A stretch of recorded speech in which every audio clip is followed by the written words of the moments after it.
7 حاجات غلط بتعملوها وانتوا بتستخدموا المينوكسيديل. الحاجات دي ممكن تقلل فعالية الدواء وتخليه ما يجيبش نتيجة، ممكن تخليه يطلع لك شعر في وشك، ودي اكتر حاجة بتضايق البنات وتخليها توقف العلاج. ركزوا معايا لاخر الفيديو عشان رقم 7 مهمة وغير متوقعة. اهلا بيكم، انا دكتور ايمن وهخش في الموضوع على طول كالعادة. يعني اول حاجة ان احنا بنستخدم بخاخة المينوكسيديل من بعيد عن فروة الراس، فبالتالي جزء كبير من الدواء بيتناثر مع الهواء وما بيوصلش لفروة الراس بشكل فعال. والمصيبة الثانية ان جزء من الدواء ممكن يجي على مكان غير المكان المستهدف. يعني لما نيجي نبخ قدام، لو بنبخ من بعيد هنجيب على الوش فهيطلع شعر في الوش، وفي نفس الوقت فعالية الدواء على فروة الراس مش هتبقى قوية لان احنا ما وصلناش الدواء بالشكل المثالي. يبقى نبخ بالبخاخة قريب من فروة الراس. بعض انواع المينوكسيديل بيكون فيها ابليكيتور طويل كده نقدر ندخل بيه وسط الشعر ونبخ على الفروة مباشرة. يستحسن ان احنا نستخدمه. لو مش موجود والموضوع بخاخة بس، نفرق الشعر كويس ونقرب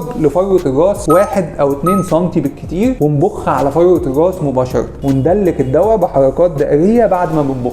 تاني حاجة بنعملها ان احنا بنبخ اقل او اكتر من الجرعة اللي مطلوبة. طب ازاي ممكن نبخ اقل؟ احيانا بعض المنتجات لما بتبخ اول بخة او بختين المنتج مش بيطلع الكمية كلها لان البخاخة بتكون لسه معلقة، فتطلع كمية اقل من اللي المفروض تطلعها في كل بخ، فانت بتدوس عليها 6 مرات ومعتقد ان انت حطيت الجرعة كاملة، ولكن مش هي دي الحقيقة. طيب لو في المشكلة دي نحط الدواء بالسرنجة، نسحب 1 سم سواء في السرنجة العادية او في سرنجة الانسولين كلها على بعضها 1 سم، ونبدأ ننقط على فروة الراس في المنطقة اللي فوق دي، نوزع على 3 خطوط متوازية بحيث ان احنا نغطي المنطقة كلها. ثالث نقطة بنعملها ودي مصيبة كبيرة، ان انت مش بتغسلي ايدك ليه بعد ما تستخدمي المينوكسيديل. قلنا الموضوع ده كتير قبل كده يا جماعة، بالذات للبنات لازم نغسل ايدينا بالمية والصابون بعد استخدام المينوكسيديل، لان المينوكسيديل دواء موضعي غرضه ان هو يطلع الشعر في المكان اللي هيتحط عليه. فلما حضرتك بتحطيه ومش بتغسلي ايديكي، بواقي الدواء اللي موجودة في ايديكي بتيجي على وشك اثناء اليوم بقى وانت عمالة تلعبي في وشك كده وتمسحي عرقك كده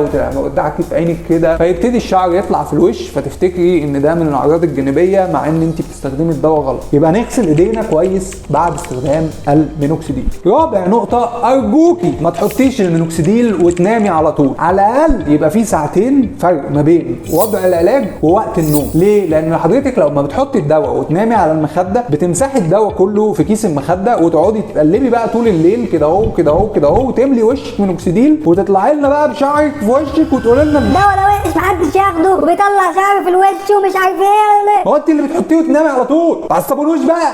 تعصبونوش؟ ايه ما تعصبونوش دي؟ النقطة الخامسة واتكلمنا عنها قبل كده برضو، ودي طبعا تخص البنات بس، ما نحطش المينوكسيديل ونلبس الطرحة بعدها على طول، لأن نفس المشكلة اللي هتحصل مع كيس المخدة هتحصل مع الطرحة. هنحط الدواء نلبس الطرحة هتشرب جزء من الدواء ويبدأ الدواء ينتشر في قماش الطرحة ويزحف على الوش والجبهة من الجناب ويطلع لنا فيها شعر برضه. فنحط الدواء قبل ارتداء الطرحة ب2 ساعتين على الأقل زي ما اتكلمنا على موضوع النوم. سادس نقطة ودي مهمة جدا وناس كتير مش بتركز فيها وبتهملها، ان حضراتكم مش بتستعملوا شامبو فيه سلفيت اثناء استخدام المينوكسيديل، لانكم فاكرين ان السلفيت بيضر الشعر. لا، السلفيت ده مادة مهمة جدا علشان نقدر ننظف فروة الراس كويس. وبما ان احنا بنستخدم دواء زي المينوكسيديل في رواسب بتتبقى منه على فروة الراس ممكن تعمل قشرة، مهم جدا ان احنا نستخدم شامبو فيه سلفيت عشان ينظف فروة الراس كويس. اقل واجب نستخدم شامبو فيه سلفيت او شامبو قشرة مرة كل اسبوع، ممكن اكتر من كده على حسب طبيعة فروة الراس. وطبعا طبعا طبعا لو في قشرة في فروة الراس لازم تتعالج علشان المينوكسيديل يقدر يجيب نتيجة وما يتأثرش امتصاص الدواء. وفي نفس الوقت الالتهاب اللي القشرة بتسببه ممكن يسبب تساقط في الشعر اكتر من الطبيعي، فنفتكر ان الدواء مش شغال. سابع نقطة ودي بقى اللي محدش فيكم بيفكر فيها، ان في اسباب تانية لتساقط الشعر، مش بس الصلع الوراثي او التساقط التساقط الوراثي هو اللي بيوقع الشعر، ممكن يكون في سوء تغذيه، ممكن يكون في انيميا، ممكن يكون في نقص في فيتامين د.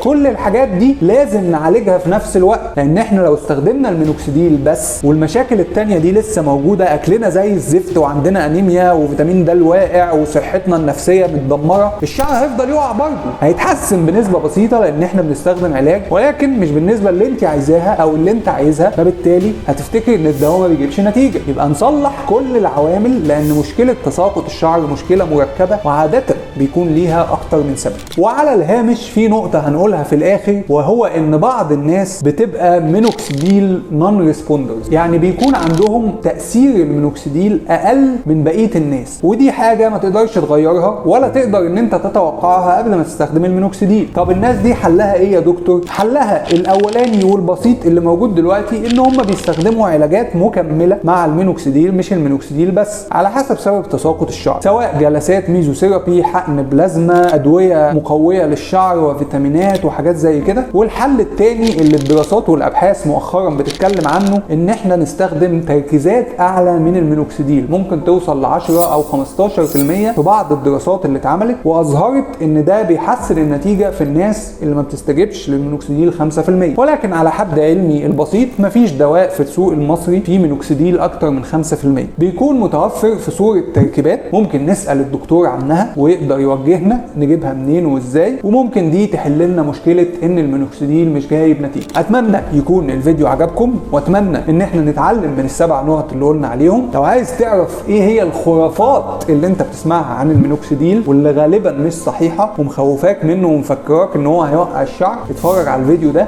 عامله لك مخصوص، واشترك على القناه عشان تشوف الفيديوهات اللي جايه اول باول. انا دكتور ايمن، واتمنى دايما اشوفكم على خير. مره واحد دخل عليا العياده كان عنده صلع وراثي وبتاع، كتبت له مينوكسيديل وبقول له الدواء اللي انا كاتبه لك ده فيه مينوكسيديل. رد عليا وقال لي ايه؟ قال لي مينوكسيديل اور نو ديل يا دكتور. بالظبط كان نفس احساسي كده والله. السلام عليكم.